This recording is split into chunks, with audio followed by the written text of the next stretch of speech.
여러분 안녕하십니까? 라디오 전망대 이용선입니다.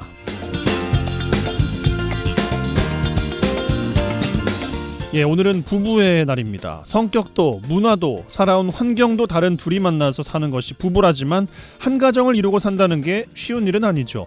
젊은 사람들이 결혼을 하는 것도 힘든데 힘들게 결혼했어도 두 쌍 중 한 쌍은 이혼을 한다는 통계치만 봐도 참 어렵긴 한 것 같습니다. 대문호이자 사상가 철학자였던 톨스토이도 말년에 부인 소피아와의 갈등으로 가출을 했고 가출한 지 열흘 만에 사망해서 돌아왔다니까 철학적 사색적으로도 해결되지 않는 게 부부지간이 아닐까 싶기도 해요. 유대인의 지혜의 보고 탈무드엔 이런 예화가 나옵니다. 이혼을 하려는 부부에게 랍비는 아내를 위해서 성대한 파티를 열라. 그리고 초청한 사람들에게 아내가 얼마나 훌륭한 사람인지 말하라 라고 조언합니다. 그러자 아내는 가장 가지고 싶은 선물로 남편을 지목하죠. 먼저 섬기고 세워주는 지혜가 부부의 사랑을 회복하게 하는 것 같습니다. 오늘 작은 것에도 고맙다고 먼저 마음 전해보시면 어떨지요. 오늘 라디오 전망대가 준비한 소식입니다. 지역 소식들 뉴스 브리핑 통해서 들어보고요. 매주 화요일 코너 언더독 문화산책 이어집니다.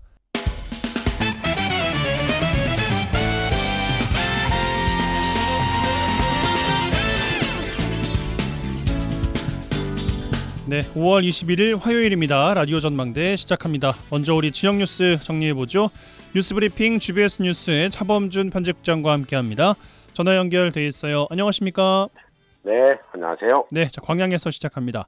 지난해 서유럽으로 해외 연수 떠난 광양시 의원들의 경비 내역서가 공개됐습니다. 이 공개 내용에 핵심이 빠졌다면서 지역 시민단체 광양시 의회를 다시 한번 비난하고 있어요. 네, 광양지역 시민단체가 지난해 광양시 의회가 진행한 해외 연수 경비 내역 공개를 요구해 왔는데요. 최근 광양시 의회가 공개한 경비 내역을 두고 이 알맹이가 없는 부실 공개라며 비난하고 있습니다. 광양지역 시민단체는 이번에 광양시 의회가 공개한 자료의 대부분이 영수증 등의 증빙 자료가 없고 이 광양시 의회가 논란에도 불구하고 올해 지난해보다 더 많은 예산을 들여 이 국외 여비 항목을 편성했다며 광양시 의회를 비난하고 있습니다. 이번 광양시 의회의 회의 연수비 공개는 지난해 가을 광양시 의회 의원 7명이 7박 9일 동안 서유럽으로 해외 연수를 떠난 지 8개월 만에 공개됐는데요. 공개된 해외 연수 비용은 총 3,500만 원으로 시민단체는 공개된 자료에 항공비와 보험료만 증빙 자료가 있고 정작 중요한 자료는 없다는 입장입니다. 지역 시민단체는 광양시 의회가 이번 해외 연수비 공개 항목에 숙박비가 실비 상한액보다 낮아 영수증을 첨부하지 않아도 된다는 규정을 이유로 일비와 식비, 숙박비 증상 등의 세부 자료가 누락된 상태로 내역서가 공개됐다고 주장했습니다. 광양시 의회는 올해 시의원들의 해외 연수비를 지난해 대비 500만 원을 증액한 것과 관련해 해외 공식 행사 참석 비용을 확보하기 위해 이 국외 여비를 늘렸고 올해 해외 연수는 아직 계획된 게 없다는 입장입니다. 비공개 규정을 이유로 광양시 의회가 세부 자료를 공개하지 않고 있다는 겁니다. 정당한 해외 연수라면 규정과 상관없이 시민들에게 그 내용을 공개해서 이 연수의 당위성을 인정받는 게 마음적으로 좀 좋지 않을까 싶은데 어떻습니까? 네, 이번 광양시 의회의 해외 연수비 공개를 앞두고 지역 시민단체와 시의회가 면담을 가졌는데요. 당시 광양시 의회는 시의원 국외 연수 출장비는 공무원 여비 규정 및 여비 업무 처리 기준에 의해 처리했다는 입장을 밝힌 바 있습니다. 광양시 의회는 시민단체에 대해 국외 숙박비 할인 정액 지급 기준 규정에 따라 실비 상한액보다 낮은 금액인 85%를 정액으로 지급했기 때문에 영수증에 제출 의무가 없어 정산 보고서 자체를 만들지 않았다는 입장입니다.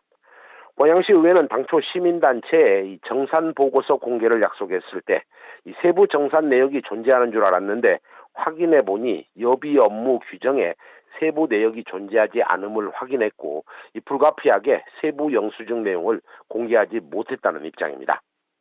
광양시 의회의 세부 증빙 자료가 존재하지 않는다는 입장에 대해 지역 시민단체는 공무원 여비 규정에 예외 규정이 있지만 국외 출장을 여비 형태로 지급하려면 부득이한 사유가 있어야 한다고 주장했습니다. 지역 시민단체는 공무의 형편상 청재지변이나 그 밖에 부득이한 사유로 일반적인 경로나 방법으로 여행하기가 곤란할 때에 한해서만 가능하다며 이 세부 내역을 작성하지 않고 공개를 하지 않은 광양시 의회를 비난했습니다. 시민단체 측은 광양시 의회가 단지 예외 규정을 근거로 출장비 영수증이나 증빙 자료를 제출하지 않고 정산 보고서를 만들지 않았다는 것은 말이 되지 않는다고 밝혔습니다. 시민단체는 더 이상 편법과 꼼수로 시민들을 지만하지 말고 영수증 증빙이 가능한 이 항공 운임 등을 포함한 내역을 시민들에게 공개해 한 점 의혹이 없도록 해달라고 주문했습니다. 관련 내용도 나중에 더 살펴봐야 될 것 같습니다. 들리는 내용이 더 들어오면요. 자, 다음 소식 고흥으로 갈 텐데 고흥군이 발주한 공원 조성 사업 과정에서 불거진 특혜 의혹으로 재판에 넘겨졌던 박병종 전 고흥 군수에게 징역 3년이 확정됐어요. 네, 어제 대법원이 직권남용과 권리행사 방해, 사기 등의 혐의로 기소된 박병종 전 고흥 군수의 상고를 기각함으로써 징역 3년을 선고한 원심 판결을 확정했습니다. 박병종 전 군수는 지난 2015년 9월부터 이듬해 3월까지 군수의 지위를 이용해 고흥군이 발주한 공익사업인 수변 노을공원 조성을 명목으로 주민들에게 땅을 사들여 콘도미니엄 개발업자에게 헐값으로 팔아넘긴 혐의를 받아왔습니다. 또한 박 전 군수는 지난 2017년 정기인사에서 특정 공무원 승진을 위해 임의로 근무 성적 평가를 수정하도록 담당 공무원에게 지시한 혐의도 함께 받아왔는데 이 박 전 군수는 검찰이 추측으로 자신을 기소했다며 그동안 혐의를 부인하고 대법원에 상고를 신청한 바 있습니다. 예, 대법 판결로 박 전 군수의 유죄가 최종 확정됐어요. 1심, 2심 과정에서 법원은 일관되게 박 전 군수 혐의를 유죄로 판결했습니다. 네, 검찰에 기소된 박병종 전 군수의 혐의에 대해 법원은 1심과 2심을 통해 박 전 군수의 혐의를 전부 유죄로 판단했고 징역 3년을 선고한 바 있습니다. 2심 재판 판결을 통해 법원은 박 전 군수가 공무원에게 해당 사업이 공익사업이 아님에도 공익사업인 것처럼 토지를 매수하도록 압력을 가함으로써 이 부지 소유자인 피해자들을 기망해 토지를 취득하는 행위에 가담했다고 봤습니다. 특히 법원은 박 전 군수가 낮은 감정가로 국민들로부터 토지를 취득한 후에 이 콘도 부지로 다시 개발업자 측에 매도하면서 상당한 특혜를 제공하고 고흥군에도 손해를 끼쳤다고 봤습니다. 예, 알겠습니다. 자, 여수에서 마무리하겠습니다. 최근 27만 인구 붕괴의 우려가 나오고 있는 여수시 빅데이터를 활용해서 인구 유입 정책 연구에 나서기로 했어요.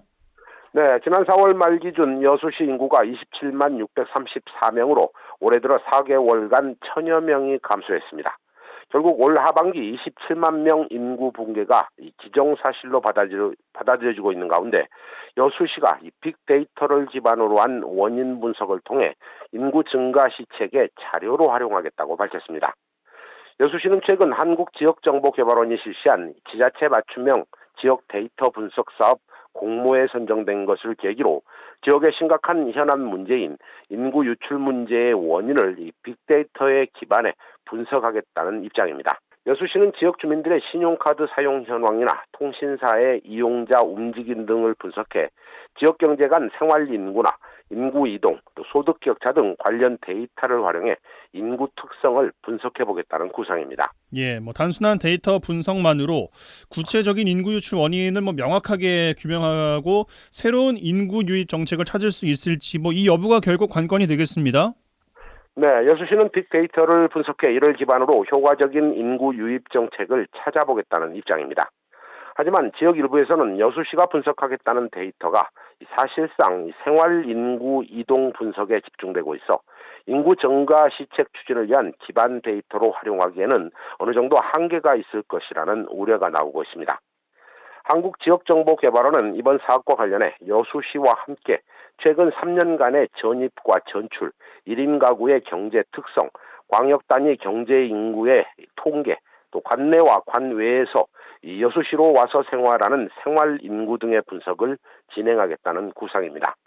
해당 사업은 다음 달까지 구체적인 기초 설계를 시작으로 6개월간 데이터 분석 작업을 거치게 되는데요. 오는 12월쯤 결과물을 도출할 계획입니다. 여수시는 데이터가 나오면 지역에 필요한 실질적인 인구 정책 발굴이나 정책 실현의 기회를 마련하고 앞으로 축적된 다양한 데이터를 활용해 지역 주민들의 삶의 질을 높이는 데 최선을 다하겠다는 입장입니다. 예, 뉴스브리핑 GBS 뉴스의 차범준 편집장과 함께했어요. 고맙습니다. 네, 고맙습니다. 그들의 이야기가 수면 위로 올라옵니다. 탑독이 되는 그날까지 언더독 토론. 매주 화요일 전남 동부권 언더독들의 핫한 토론 언더독 토론 시간입니다. 오늘도 두 분과 함께 할 텐데요. 한 분씩 소개해드리겠습니다. 순천시의 이봉남 의원 오셨습니다. 어서 오십시오. 네, 반갑습니다. 순천의 큰딸 이봉남입니다. 네, 광양시의 백성호 부의장 나오셨습니다. 어서 오십시오. 네, 반갑습니다. 더 나은 내일을 만드는 진보당 광양시의 백성호 의원입니다. 예, 어떻게 지내셨는지 근황 여쭙겠습니다. 먼저 백 의원님 주실까요? 네, 저희들 지금 현재 5월 임시회 중입니다. 음. 어제까지 의회에 상정된 안건을 심사했는데 안건 심사하는 과정에서 이게 뭐지라는 게 하나 있어서 네.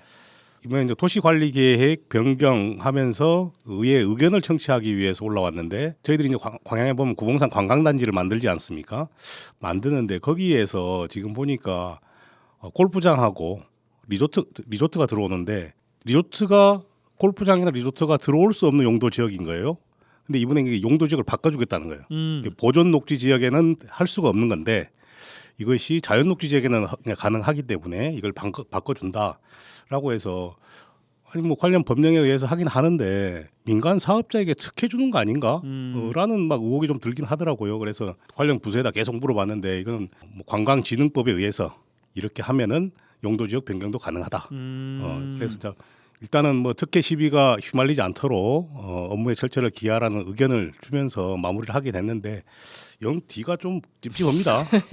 근데 그걸 좀 지켜보고 계시는 거군요. 네, 그렇습니다. 그런 일이 있었다는 거 말씀 좀 드립니다. 네, 알겠습니다. 이봉남 의원님 어떻게 지내셨습니까? 저도 5월 회기 끝냈고요. 금년 이제 1회 추경 예산 저희가 심의했고 작년에 제가 아마 방송하면서 순천에서 수세미를 좀 심어서 수확해가지고 이렇게 나누기도 하고 판매도 했다라고 이제 얘기를 좀 했었던 것 같은데요. 올해 2년차 또 수세미 심기를 시작을 했습니다. 모종 한 1000여 개 정도, 1000여 주 정도를 이제 모종을 좀 이렇게 그동안 씨 뿌리고 어느 정도 좀 자란 모종을 가지고 작년에는 우리 순천 시내에서 좀 떨어진 곳에다 심었는데 올해는 도심 가까운데 정말 마음씨 좋은 또 분께서 이렇게 좀 농지를 이렇게 제공을 해주셔가지고 한 1000여 주 정도 한 10여 명 참여해서 저도 가서 같이 심고 또 맛있는 또 이렇게 점심까지 좀 얻어 먹었는데요. 작년에는 비실비실했거든요. 근데 올해는 모종이 정말 이렇게 잘 자라 있어서 심고 나서도 굉장히 튼튼하게 좀 잘할 수 있을 것 같고 올해는 이제 아파트 몇 군데하고 또 주민 조직 몇 군데 이렇게 해서 작년보다 조금 더 확산해서 수세미 모종을 좀 심게 될 거고요. 또 수확하고 또 풀 뽑고 수확하고 나누는 과정까지도 계속 함께 하기로 했습니다. 굉장히 좀 의미 있는 주말을 좀 보냈습니다. 예, 알겠습니다. 아니 백 의원님께 요거 하나 더 여쭙고 이제 넘어가야 될 것 같은데 저희 앞서 브리핑에서 작년 광양시의 그 해외 연수 관련된 이야기가 또 나왔어요. 네. 그거 가지고 좀 이야기가 좀 있더군요. 네, 말씀 뭐 주실까요? 저도 그 내용에 대해서 좀 확인을 해봤는데 정산 보고서를 제대로 공개하지 않는다라는 내용인데 관련된 이제 그 연수를 추진하는 그 네. 연수원하고 이제 계약을 했지 않습니까? 계약을 해서 뭐 항공권이나 뭐 식비나 그 외 모든 것을 계약을 했고 이렇게 지급을 하는데 이분들께서 실제로 이걸 이제 공개를 해줘야 되는데 그러니까 계약한 거하고 실제 지급한 거하고 차이가 있을 수 있지 않습니까? 거기에서 공개를 안 하는 거예요? 그렇죠. 그래서 어떻게 보면 그 업체 측의 대행업체 측의 뭐 영업상의 비밀, 자기들은 이제 뭐 항공권도 대량으로 구매하게 되면은 좀 싸니까. 우리하고 계약한 금액보다도 훨씬 더 저렴한 그 금액으로 뭐 지출할 수가 있는 거죠.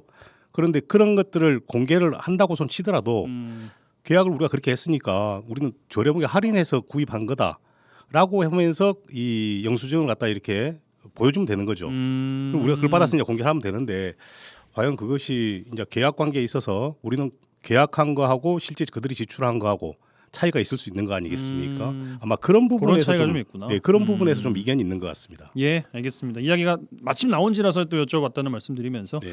자, 제가 드린 주제부터 좀 꺼내 보겠습니다. 최근에 22대 국회의원 당선인들께서 곳곳에서 정책 간담회를 가지고 있습니다. 지역에서요. 뭐 지방의회, 상공회의소, 뭐 지자체 함께 현안 논의하고 국회 협조 방안에 대한 논의를 이어가고 있는데 글쎄 어떻게 보고 계신지 궁금합니다. 국회 입성하기 전에 뭐 관계기관과의 스킨십 이봉남 의원님 어떻게 보고 계십니까? 네, 저는 뭐 잘 하고 있다. 긍정적으로 이렇게 보고 있습니다. 네. 이 시기와 상관없이 또 지역 현안 관련해서는 어느 때라도 관련 뭐 단체든 기관이든 또 이렇게 모임체와의 어떤 간담회나 어떤 이런 그 스킨십을 하는 과정들은 필요하고 굉장히 뭐 긍정적으로 보고 있고요. 다만 이제 이렇게 지속적으로 이렇게 하고 있는 이런 간담회들 통해서 나온 어떤 그 현안들이 있을 거 아닙니까? 그럼 이런 현안들을 가지고 또 여기서 그치지 말고 지속적으로 또 소통하면서 이게 지역사회의 어떤 또 성과로 나올 수 있도록 하는 이런 과정도 좀 필요하지 않겠는가 이렇게 보고 있습니다. 예. 백 의원님 어떻게 보십니까? 예, 저도 당선인들이 지역사회하고 국회 입성 전에 이렇게 여러 채널을 통해서 소통하고 있는 것과 관련해서는 굉장히 긍정적으로 보고 있고 실제 저는 그렇게 해야 된다고 봅니다. 본인이 선거운동 과정에서 했던 공약이라든지 아니면 지역의 현안 사업들을 다 듣고 이후에 이제 의정활동하는 과정에서 그걸 정책에 이제 반영해야 된다 이렇게 보기 때문에 소통하는 것에 대해서는 굉장히 바람직하다라고 생각이 듭니다. 예, 그런 생각도 들 수 있을 것 같아요. 초창기에는 대부분이 초선이시니까 막 열의도 넘치고 막 이분 저분 다 만나가지고 이야기도 청취하고 이제 하려고 해요. 그런데 괜히 스킨십 했다가 나중에 아니 이거 챙겨준다면서 왜 안 해준가 뭐 이런 이야기를 듣는다거나 아니면은 향후에 어떤 일 때문에 다시 만나기로 한 날짜에 못 만나거나 뭐 이런 곳은 어떻게 생각해야 될지 의견 좀 주실까요? 이제 그런 경우가 발생을 할 수도 있습니다. 근데 이제 진심을 가지면 된다라고 생각을 합니다. 그래요. 그러니까 방금 말씀하신 대로 그런 현안이라든지 어떤 단체나 기관에서 요구할 때도 있고 또 의정활동 하다 보면 뭐 국회의원이든 의원들이든 이렇게 또 이렇게 반대로 또 이렇게 요청하는 경우들이 생깁니다. 쌍방간에.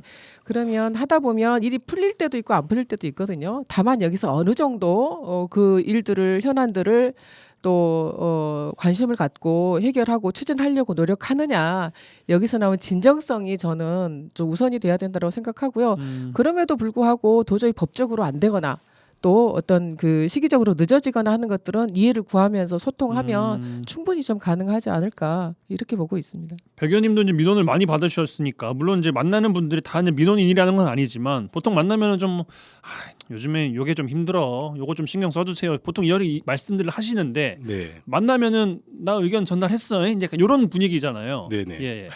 뭐 그럴 때도 많이 있고 실은 이제 놓치는 경우도 많이 있습니다. 민원을 받았는데 워낙 신경 쓸 게 뭐 많으시니까. 운전 중에 받는다든지 저희들은 이제 보좌관이 없지 않습니까? 예. 그래서 운전 중에 받았는데 깜빡 잊어버리고 다음에 적어놔가지고. 그분을 뵐 때 갑자기 생각난다든지 막 그럼 굉장히 당황스럽죠. 가끔 있죠. 그래서 이제 그럴 때는 다시 한 번 더 챙겨서 다시 알아보고 또 다시 피드백해드리고 이렇게 하긴 합니다만은 뭐 국회의원들도 마찬가지라고 저는 봅니다. 하지만 어찌됐든 본인들이 지역을 위해 열심히 일하겠노라고 해서 당선되신 분들이기 때문에 작은 거 하나까지도 놓치지 말고 잘 좀 일해 주셨으면 좋겠습니다. 예. 그러면은 두 분께 여쭤보고 싶은 게 지금 지역에서 가장 치열하게 고민해야 되고 긴급하게 챙겨야 될 현안이 있다면 뭐가 있다고 보시는지 백 의원님? 아무래도 지금 우리 전남 동부권의 최대 이슈가 되고 있는 전남의 이제 국립의과대학 신설 관련해서 아마 뭐 여수, 순천, 광양의 당선자들은 아마 최고의 지역 현안 사업이지 않겠냐 공통의. 머리 아프실 거예요, 예, 진짜. 그런데 예. 이게 지금 보니까 전남의 의과대학 신설한다 해가지고 지금 지역별로 지금 양분화돼가지고 이렇게 치열하게 지금 다투고 있는 모습이 과연 바람직한가라는 생각이 좀 듭니다. 왜냐하면 전국에 보면은 지금 의과대학이 있는 대학이 한 40개 정도 있습니다. 그리고 수도권에가 한 13개 정도 있고 비수도권에가 한 27개 정도 의과대학이 있고 16개 광역시도 중에 지금 전남만 유일하게 없거든요. 예. 그런다고 보면 이번에 이제 국가에서 의대 정원 2,000명을 늘리겠다라고 해서 지금 정원을 신청받고 배정을 해줬습니다. 예. 근데 이 분석을 좀 해보니까 지금 의대 정원이 100명이 넘어가는 대학이 한 11개 정도 대학밖에 안 되고 100명 미만인 데가 29개 정도 대학이 됩니다. 네. 그렇기 때문에 지금 현재 우리가 요구하는 것이 200명인데 그러면 100명 나눠 가지고 전남에 충분히 순천대나 목포대나 똑같이 의대를 신설할 수 있겠다라는 생각이 좀 듭니다. 그래서 이것을 굳이 초창기 안. 예. 굳이 예를 들어 순천이냐 목포냐 이렇게 싸울 것이 아니고 순천도 하고 목포도 하고 이런 안을 좀 해봤으면 좋겠다라는 생각이 드는 게 왜 그러냐면은 지난 4월 19일 날 정부에서 발표한 자료에 2,000명의 의대 정원을 배정해 줬지만 50%에서 100% 정도의 본인들이 자율적으로 모집을 하라 했거든요. 네. 그런다고 보면 한 1,500명 정도만 모집이 될 것 같습니다. 그래서 2,000명 증원하는 의대 정원 중에 500명 정도는 여유분이 있으니까 충분히 그건 가능하고 그리고 보니까 오늘자로 해서 전남도의회에서 보도자를 하나 냈습니다. 그래서 방금 말씀드렸던 것처럼 1,500명 정도 모집하고 500명 정도의 의대 정원이 여유가 있으니 한 200명 정도 전남 의대 신설에 배정을 해달라라고 보도자료를 냈는데 그러면 그 500명 정도 여유 있는 부분을 굳이 우리가 왜 순천이냐 목포냐 이게 싸우냐는 거죠. 뭐 대통령의 입에서 이제 그런 말이 나왔으니까 한 군데 정해주면은 어떻게 빨리 좀 해볼랍니다. 이제 요 이야기 때문에 이제 이렇게 진행이 되는 거죠. 그 당시에도 도지사를 비롯해서 그게 참석했던 분들이 자 전남은 그 동안에 의대가 없던 지역이다. 다른 데는 보면은 뭐 부울경 지역에 보더라도 그쪽에 대학이 11개 정도 있습니다. 의과대학이 저기 전북 같은 경우도 지금 2개 대학이 있고 예. 광주도 2개나 있고 하니까 전남은 그동안 없었으니까 이번에 1개 대학에 할 것이 아니고 2개 대학에 다 같이 의대가 신설될 수 있도록 이렇게 대통령께서 해줬으면 좋겠다. 알겠습니다. 라고 그 자리에서 저는 했어야 된다고 봅니다. 예. 그리고 지금도 늦지 않았다. 예, 그 말씀 좀 드려봅니다.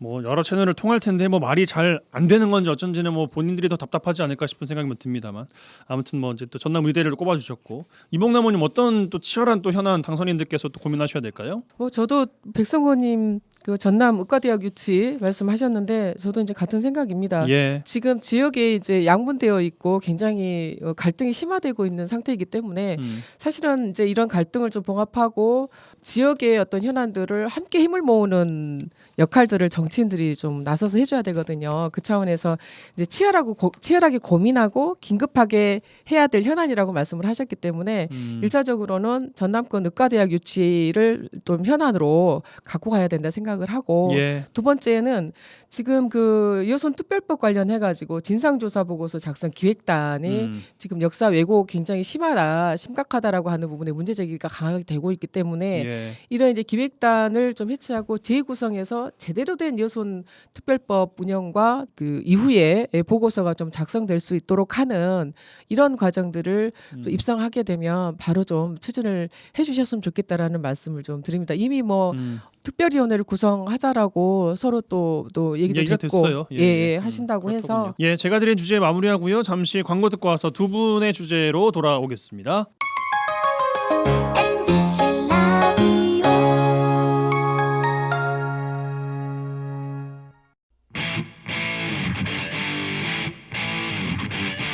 젊고 당찬 시사 생활밀착 뉴스 이용선의 라디오 전망대.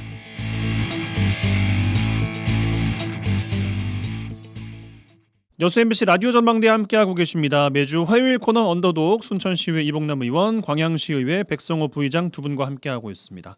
자, 두 분의 주제로 들어가겠습니다. 먼저 순천으로 가죠. 이봉남 의원님 어떤 주제 꺼내시겠습니까?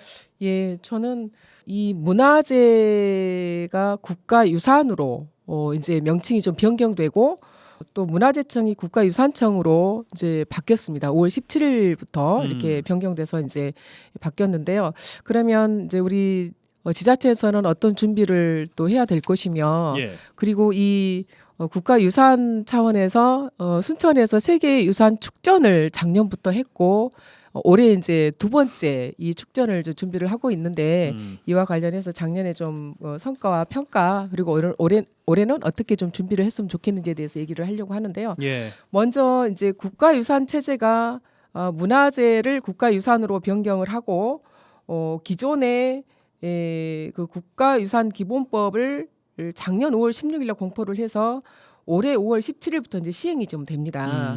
그래서 모든 이제 그동안에 우리가 문화재를 어떻게 보면은 이제 규범적인 한정, 예를 들면 지켜야 되고 또 뭐 보호해야 되고 훼손하면 안 되고 이제 이런 차원에서 우리가 문화재를 봤다라고 하면 이거 자체를 국가유산이라고 하는 큰 틀로 문화유산, 자연유산, 무형유산으로 이렇게 분류를 하면서 국가유산을 계승하고 또 활용하고 또 미래에 좀 포괄적인 어떤 보호 차원에서 이 국가유산을 우리가 또 지키고 또 활용해야 된다는 차원으로 여러 가지 의미가 더 확대가 된 거라고 확대가 봐야겠어요. 좀 됐다라고 예, 이제 예. 볼 수가 있겠습니다. 음. 그래서 이에 대비해서 이제 시에서도 조례 개정을 이제 마쳤고요. 7월에 조직 개편이 되면 기존에 이제 문화유산과로 현재 지금 조직이 되어 있는 부분을 국가유산과로 조직명이 좀 바뀝니다. 이번 추경에 도하고 시 지정 국가유산들에 관해서는 이제 안내판이라든지 이런 부분들을 좀 정비하기 위해서 예산에 좀 이렇게 반영을 해서 확보를 좀 했거든요.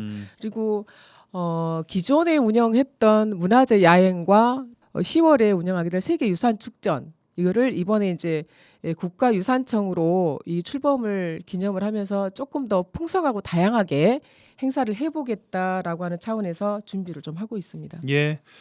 알겠습니다. 뭐 관련해서 또 문화재 야행이나 뭐 세계유산 축전 관련해서 또 주실 말씀도 또 있으시다고요? 그 세계유산축전에서 작년에 했고 올해 이제 두 번째 하는데 사실 이 예산이 엄청 많아요. 그래요? 예, 작년에 세계유산축전 첫 번째 했었는데요, 20억 예산이었거든요. 오, 엄청 큰 거네요, 그러면. 네, 20억이고 올해는 이제 10억이 늘어나서 30억 예산으로 와. 치르게 됩니다. 근데 이제 작년에 8월달에 서남사고 순천만에서 그 더운 시기에 이 행사를 좀 치르다 보니까 굉장히 좀 공모 확정된 후에 2-3개월 준비를 해서 굉장히 준비 기간도 짧기는 했지만 홍보도 많이 좀 부족했고요. 그리고 아쉬운 소리가 좀 있었군요. 네, 20억이라고 하는 예산에 사실 규모가 굉장히 큰데 한 달 동안 여기에 주로 이렇게 좀 문화 행사들을 집중이 돼 있고 좀 짜맞추기식으로 좀 하지 않았는가라고 하는 여러 가지 좀 문제 제기들이 작년에 시의회 해당 상임위원회에서 또 행정사무감사하면서 여러 가지 또 지적이 됐어요. 지적사항과 또 이후에 좀 보완해야 될 부분에 대해서 좀 의회에서 여러 가지 얘기들이 좀 많이 있었습니다. 네. 그런데 이제 이 세계유산 축전이라고 하는 것이 방금 이 국가유산으로 이렇게 바뀌면서 이 문화재가 여기에 담고 있는 여러 가지 내용과 이런 부분들이 올해는 좀 풍성하게 내용을 가지고 해야 된다라고 하는 차원에서 지금 준비를 하고 있는데 올해는 공모를 좀 해보려고 한답니다. 그러니까 프로그램을 세계유산과 관련해서 일단 여러 분야의 공모를 받아서 이 행사와 이 사업의 성격에 맞게끔 선정해서 해보겠다라고 하는 지금 계획을 가지고 있고 작년에 너무 더울 때 8월을 한 달 동안 추진을 하다 보니까 여러 가지 문제점들이 많이 노출이 돼서 올해는 10월 한 달 동안 오천 그린광장을 거점으로 해서 서남사 순천만 습지 일원에서 같이 추진이 될 건데 지난번에 이제 우리가 큰 행사들을 치를 때 순천뿐만 아니고 이제 전국적으로 이제 노플라스틱이라든지 이런 부분들을 이제 행사에 좀 반영을 하고 있기 때문에 네네. 이런 부분도 같이 반영을 해서 세계유산 축전의 내용에 맞게 좀 준비를 해보려고 네. 지금 기획을 좀 하고 있는 상태입니다. 알겠습니다. 뭐 관련해서 백연님의 뭐 총평을 들을 것은 뭐 있을까요? 없으면 다음 주제로 바로 넘어가는 것으로 하고요. 뭐 국가유산을 잘 보존하고 관리하고 활용하는 거에 대해서는 국가나 지방자치단체가 뭐 누구랄 것 없이 다 열심히 해야 되는 부분은 맞는데 예. 지금 이제 저는 뭐 오늘 여기 이봉남 의원님 주제를 줘서 이제 확인하게 된 거고 국제와 관련한 아니면 뭐 국내 관련한 이런 뭐 유산 축제 이렇게 하니까 좀 생소하긴 합니다. 그래서 아마 순천에서 하게 되면 직접 가서 한번 벤치마킹을 한번 해보도록 하겠습니다. 알겠습니다. 광양으로 넘어가겠습니다. 어떤 주제 주시겠습니까? 광양의 유일한 대학교인 광양보건대학교 그 여러 가지 말도 많고 달도 많았었는데 최근 얼마 전에 이제 마지막 회생 기회를 얻었습니다. 한국 사학진흥재단에서 자구책을 마련하면은 1년 동안 뭐 유예를 해주는 그런 제도가 있습니다. 이제 국가장학금이라든지 아니면은 학자금 대출 같은 걸 해주고 있는 제도가 있는데 네. 그걸 신청해가지고 이번에 이제 승인을 받았습니다. 그래서 조금 회생의 기회가 생긴 것은 아주 반길 일이고, 근데 이게 그냥 회생이 되는 것은 아니고 자발적 이행 계획서 내용에 보면은 기부금을 30억 정도의 기부금을 받아서 우리가 2024년도 운영을 적정 운영을 하지 않는다는 것을 보여줘야 됩니다. 그래서 지금 과제가 남아 있는 것이 30억의 기부금을 마련해야 되는 부분이 있어서 오늘 주제로 한번 정해봤습니다. 예, 바로 말씀 주실까요? 그러면 일단은 뭐 자발적 구조 개선 이행 승인 제도와 관련해서 제가 이제 잠깐 아까 말씀을 드렸었는데 예, 사립대학 재정진단 편람에 보면은 위기대학에 회생 기회를 제공해주기 위해서 이 자발적 이행 계획서를 제출하게 되면 이것은 그 위원회에서 이제 승인을 해줍니다. 승인을 해주게 되면 내년에 한시적으로 1년 동안만 대학 국가장학금이나 학자금 대출을 제한해서 신입생 모집을 원활하게 만드는 겁니다. 그렇게 되면은 아무래도 이제 지금보다도 학생들 유치에 훨씬 더 도움이 되기 때문에 등록금이나 이런 걸로 1년 동안 뭐 한 30억 정도의 운영비가 들어간다면 그게 이제 자체 충당이 되는 거거든요. 근데 문제는 뭐냐면 올해 이제 30억의 기부금을 마련해야 되는데 과연 그것을 이제 어떻게 할 것이냐. 특히나 광양보건대학교와 관련해서 보는 이제 지역에서의 시선, 과연 우리 지역에 대학 하나 있어야 된다. 학생들이 있음으로 해갖고 지역 경제 활성화에 도움이 된다. 또 여러 가지 긍정적인 측면이 있는 반면에 또 반대에 또 부정적인 또 측면이 있는 것도 사실입니다. 왜냐하면 설립자의 비리로 인한 그렇죠. 비리대학이라는 오명이 있었고 이미지라는 것이 또 그래서 계속 이렇게 제한을 받고 있다 보니까 그에 대해서 부정적 시각도 있고 해서 과연 지금 이 시점에서 우리가 좀 냉정하게 평가를 해서 정말로 우리가 보건대학교를 살리기 위해서 시를 비롯해서 기업체 또 시민들의 자발적 모금으로 30억을 마련해서 다시 한 번 더 보건대가 회생할 수 있는 기회를 마련해야 될 것이냐 아니면 좀 냉정하지만 도저히 안 된다. 그러면은 예를 들어서 뭐 말로 밑빠진 독에 물 붓기이기 때문에 더 이상 안 되는 것이냐 이런 거에 대한 정말 냉정한 좀 평가가 있어야 되지 않겠냐라는 생각이 좀 듭니다. 의회 안에서의 분위기는 어떻습니까? 의회 안에서는 어떻게든지 우리가 보건대를 좀 살리는 것이 바람직하지 않겠냐. 왜냐하면 아까 말씀드렸지만 그래도 22개 시군 5개 시 중에 지금 현재 만약에 보건대가 없어지면 우리는 광양에는 이제 대학교가 없는 시가 되는 것이고 예. 실제로 대학이 있음으로 해서 젊은 층들이 많이 유입이 됩니다. 그래서 그 주변 인근에 도시가 굉장히 좀 젊어지는 효과도 그건 부인할 수 있거든요. 없죠. 예. 그렇기 때문에 또 지역경제 활성화에도 큰 영향을 미치기 때문에 여러 가지로 긍정적 요인이 있기 때문에 보건대학교가 정상화돼야 되지 않겠냐라는 의견들이 좀 많이 있는 건 사실입니다. 예. 네. 이봉남 의원님 뭐 광양 보건대 주제로 저희가 이야기도 여러 차례 나눴습니다만 네. 뭐 지금이 진짜 중요한 시기다라고 이제 말씀 주신 것 같은데 어떤 의견 주시겠습니까? 네, 어쨌든 그 지역 대학을 살리고자 하는 지역 사회의 눈물겨운 노력에 어떤 박수를 좀 보내고 실은 이제 그 뭐 자발적 구조 개선 이행 승인 제도를 통해서 다시 한번 이렇게 그 회생할 수 있는 발판을 마련해 보겠다라고 고강도 조금 구조 개선을 제출을 좀 한 것 같아요. 근데 여기에 30억이면 만만치 않잖아요. 지금 1년에 이제 절반이 좀 지나가고 있는데 그 구조 개선 계획에 대해서 지역 사회에서도 좀 마음을 많이 좀 모아주면 좋겠다 이런 생각을 좀 가지고 또 이런 생각도 좀 들더라고요. 이 제도가 그 1년간 어떤 그 회생 기회로 지금 뭐 주는 건데 올해 이런 고강도 계획을 통해서 내년에 그 기회를 가졌다라고 해서 1년 회생 기회로 지금의 재정 위기 극복이 좀 가능할까 이런 조금 그것도 고민도 좀 됐고 또 1년 만에 회생할 수 있을까 이런 또 고민도 좀 되면서 사실은 지금 뭐 학생 수도 계속 감소하고 있고 등록금도 감소하고 있고 고정 비용은 증가하고 있고 그러잖아요. 제도를 통해서라도 또 학생들의 피해가 최소되고 대학 구조 개선도 좀 됐으면 좋겠고 또 학생들의 학습권도 보호되고 이런 또 지역 사회가 또 지역 대학이 가지고 있는 충분한 또 기능과 역할을 할 수 있도록 됐으면 좋겠다라고 해서 참 잘 됐으면 좋겠다라는 이런 응원의 박수를 좀 보내고 싶습니다. 백 의원님 그 다시 일어났다는 것 회생이라는 것이 뭐 단시간 잠깐 일어나는 게 중요한 게 아니라 그 순간에 몇 년 만에 일어났습니다가 중요한 게 아니라 이봉남 의원님 말씀처럼 계속 서 있어야 될 거 아니겠습니까? 그렇습니다. 그럴 가능성이 좀 있겠습니까?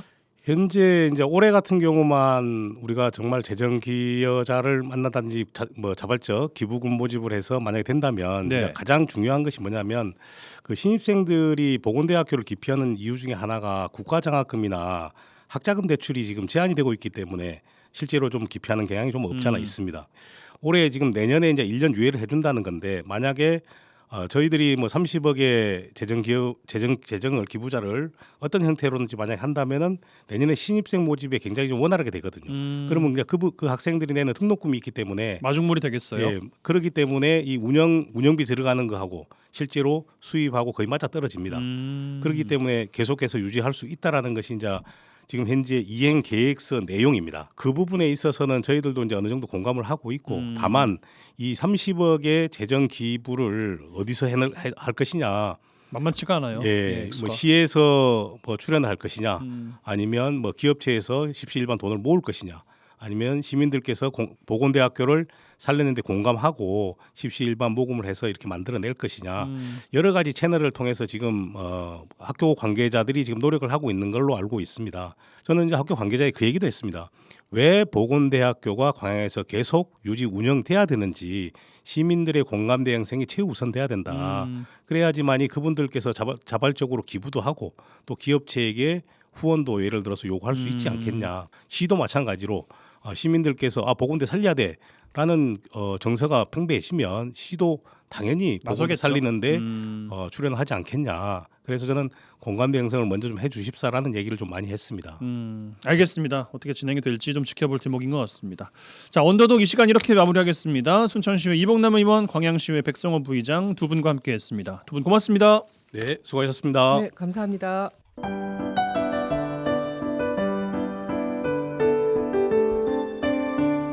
라디오 전망대 문화 산책.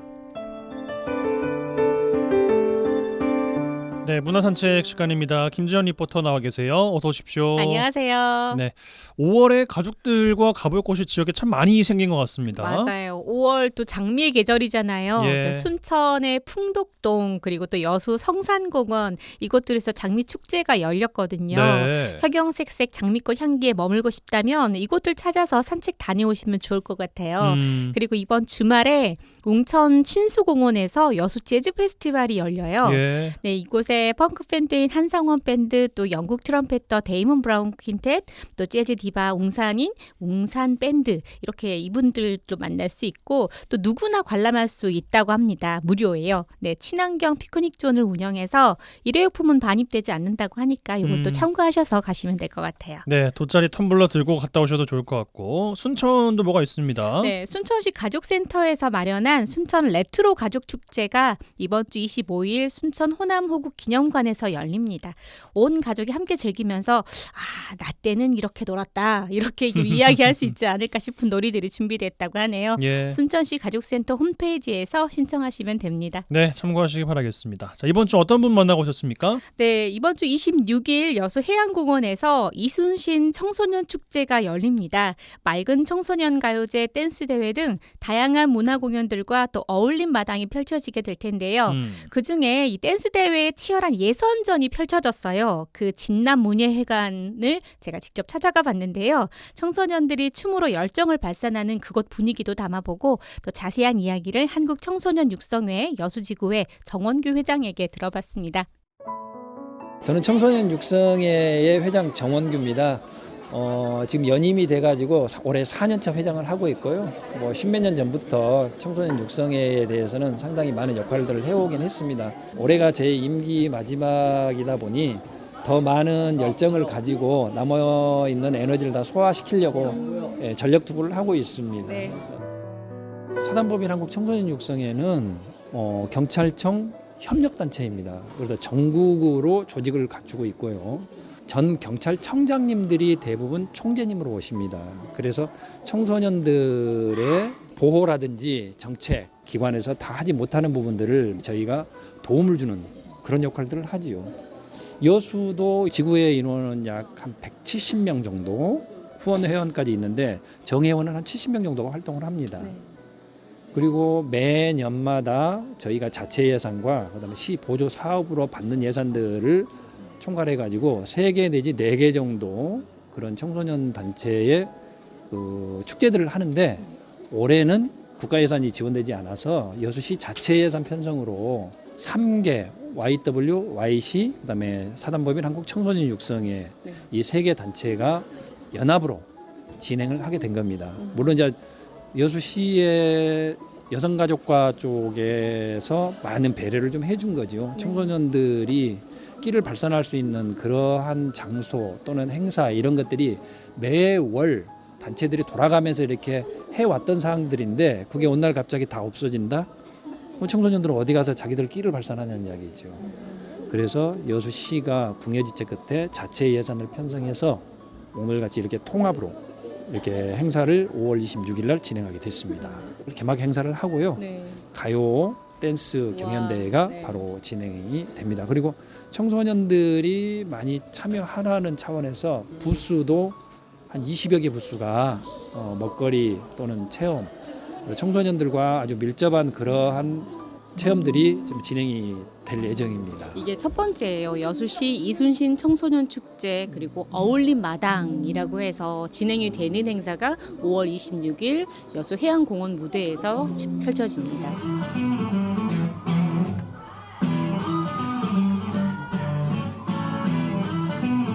저는 지금 댄스 경연대회 참가자들이 예선을 펼치고 있는 문예회관에 나와 있는데 이곳에서 오늘 좀 열띤 경쟁을 펼친단 말이에요. 친구들이 이렇게 댄스를 보여줄 수 있는 그런 기회들을 해마다 이어오고 있었다 이런 얘기를 들었거든요. 네. 지금 저희가 댄스 경연대회는 사실 경연대회라는 말을 사용을 하진 않았었고요. 댄스 페스티벌 해가지고 각 팀들이 선의의 경쟁을 하면서도 자기의 끼를 발산할 수 있는 그런 것들을 진행해왔죠. 근데 이제 올해 같은 경우는 통합이 되다 보니까 그래도 순위가 좀 있어야 된다라는 그러한 그 시의 의견도 있었고 해서 이제 경연 대회라고 표현을 했습니다만 작년까지는 매년 저희가 진행하면서 페스티벌이라는 경쟁 체제를 하지 않고 그냥 끼를 발산할 수 있는 무대를 우리가 펼쳐주고 청소년들이 거기에서 자기들 끼를 발산할 수 있는 학교마다 보면은 동아리들이 있어요. 네. 댄스 동아리들이. 그리고 미래의 아이돌을 꿈꾸고 있는 학생들이죠. 그러면 대중 앞에 우리 실력이 얼마 정도 되는지 펼쳐줄 수 있는 그러한 기회들, 이런 기회들을 우리 청소년 단체들이 만들어 왔던 거죠. 몇 년 동안 계속 진행됐었어요. 이게 제가 봤을 때는 국제 청소년 축제가 추진위원도 제가 하고 그랬었는데요. 뭐 한 10여 년 이상 됐습니다. 근데 그 전부터 청소년 단체가 발족되고 난 뒤부터 했으니까 이거는 뭐 몇십 년 이상 계속 진행해 왔다라고 볼 수가 있는 겁니다. 뭐 엑스포 이전부터 있었던 대회들이고 그랬기 때문에 역사는 상당히 깊다고 보겠습니다. 또 이 고장의 특성을 살려서 청소년들에게 끼를 발산하고 또 혹시 합니까? 얘네들이 성장해 가지고 여수를 대표할 수 있는 좋은 아이돌로 성장할 수도 있는 것이고 스타 여수에서 나오지 말라는 법 없잖아요. 그렇죠. 그래서 그런 기회들을 만들어주는 게 우리 청소년 단체들이 할 일이 아닌가. 근데 또 그런 단체들의 할 일을 여수시가 길을 열어주는 것도 서로 기관과 단체가 연합으로 서로 컨소시엄을 짜가지고 이렇게 진행하는 것은 상당히 바람직하다라고 저렇게 생각을 하고 있습니다. 네, 안녕하세요. 저희는 여수 충무구 재학생들끼리 뭉친 여수 충무구 댄스부 체이스입니다. 체이스 뜻처럼 그냥 꿈을 쫓다 그런 느낌으로 만든 팀이에요. 그 부장 친구랑 저랑 댄스부 하나 새로 만들자 해서 만들었어요. 자, 하면서 뭔가 변화들이 있어요? 댄스 동아리 하면서 서로 부족한 부분을 채워주면서 협력하는 점도 배운 것 같고 다 같이 힘들게 노력하면서 좋은 결과물을 할 수 있으니까 그 점이 좋았던 것 같아요. 체이스 어떤 팀에서 함께 오셨을까요? 네, 안녕하세요. 저희는 지금 위드제이 키즈 아이들이거든요. 미래 꿈이 아이돌인 친구들도 많이 있고 정말 자신감 넘치고 정말 모범적이면서 착하고 공부도 잘하면서 또 춤을 사랑하는 친구들이에요. 멤버 간의 관계도 너무 좋고 서로 또 독려하고 격려하고 사랑하면서 너무나도 잘 지내는 친구들입니다. 친구들이 댄스 대회는 이제 처음이고요. 굉장히 따끈따끈한 팀들이에요. 경험을 해봐라. 언니 오빠들은 또 어떻게 춤을 추는지도 보고. 네, 그리고 저희 부모님들이 굉장히 또 적극적이셔서 이 댄스 대회도 사실은 부모님 중에 한 분께서 먼저 아셔서 정보를 주셔가지고 이제 참여하게 됐거든요. 얼마나 열심히 연습했어요? 우리 아이들 정말 집에서도 연습하고 나와서도 연습하고 수업 시간보다 훨씬 일찍부터 와서 거기서 밥을 먹어가면서 도시락을 싸와가지고 와서 먹어가면서 너무나도 즐겁게 연습했습니다. 저는 김시연입니다. 얼마나 연습했어요? 저희 100번 넘게 연습했습니다. 100번 넘게 매일마다 막 자면서도 막 음악이 들릴 정도로 많이 떨리지는 않아요? 저는 자신감이 넘치기 때문에 더 잘할 수 있습니다. 잘할 수 있습니다. 시작. 위드제이 톰보이 화이팅! 저희가 바라는 것은 물론 이제 청소년 육성에 자체 예산도 투입이 되긴 하지만 예산 문제가 가장 이 프로그램에 영향을 많이 미치고요. 그런 것들이 어느 정도 확보가 된다면 지금보다 훨씬 내용 있고 충실한 프로그램들을 만들어갈 수 있다. 물론 저희 육성에도 노력을 많이 하고 있습니다. 저희 같은 경우는 뭐 타이틀만 바뀌었을 뿐이지 해년마다 계속 해오고 있는 거니까 내년도 저희는 할 겁니다. 이게 댄스 페스티벌, 미래 경찰 양성교육 이런 프로그램들은 계속해 나갈 겁니다.